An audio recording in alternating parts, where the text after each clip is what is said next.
Hello everyone, আমি ময়ূরী, আমি থাকি লন্ডনে। আমার আরেকটি মিনি ব্লগে তোমাদের অনেক ওয়েলকাম। আজ তোমাদের নিয়ে যাব রোমান লাইট হাউসে এবং নিয়ে যাব ডোভেরের বিখ্যাত হোয়াইট ক্লিফস অফ ডোভেরে। এখানে সামার সবারই খুব পছন্দ, কারণ দিন অনেক বড় থাকে আর সামার প্রায় শেষ হতে চলল। এটি রোমান লাইট হাউস। এটি প্রায় 2000 বছরের পুরনো।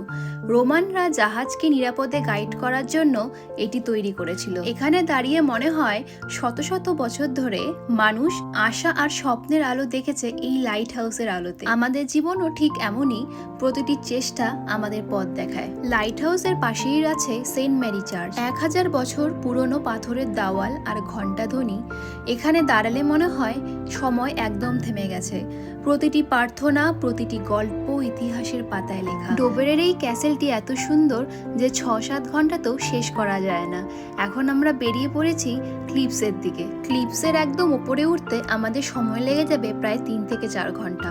অনেক উঁচুতে এবং অনেক হাঁটতে হবে, ভাবলেই ভয় লেগে যাচ্ছে। ডোভেরের এই ক্লিফস মূলত চুনাপাথর দিয়ে তৈরি, তাই একটু হাত দিয়ে ধরেই দেখলাম। যেতে যেতে দেখছি হাজার সারি সারি ব্লুবেরির গাছ। এগুলি সব ওয়াইল্ড ব্লুবেরি, তুমি চাইলেও খেতে পারো, but it's your own risk. প্রথমে ভেবেছিলাম ওপরে ওঠাটা কোনো একটা কঠিন ব্যাপার নয়, কিন্তু খানিকক্ষণ পরে বুঝতে পারলাম সত্যি এটা একটা চ্যালেঞ্জিং। সমুদ্রের হাওয়া আর হাতে ঠান্ডা আইসক্রিম, এর থেকে পারফেক্ট কম্বিনেশন আর কিছুই হতে পারে না। বাড়ি থেকে প্যাক করে নিয়ে এসেছিলাম আমাদের লাঞ্চ, ওই বলতে পারো ছোট মোটো একটা পিকনিক।